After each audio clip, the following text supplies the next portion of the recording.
Mga ka-G, okay. Okay, eto napaka-unusual ng videong to. Okay, hindi ko to video. Okay, yung papanoorin natin ngayon is hindi ko to video, okay?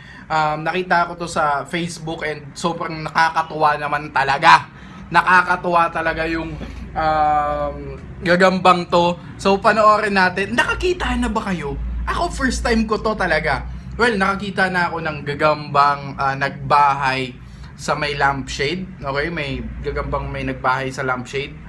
Tapos yung lalaki or yung may-ari is natutulog sa tabi niya. Okay, actually sa kama, tapos may lampshade, tapos nagbahay dun sa gilid. Pero ito yung kakaiba talaga, nakakatuwa to.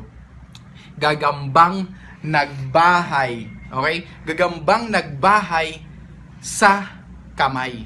As in, sa kamay. Sa kamay talaga. Kaya panoorin natin to, okay? And enjoy the video, okay? So, enjoy. Let's go.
Nagpapakit sa'yo, di mo man lang napapansin ang bagong t-shirt.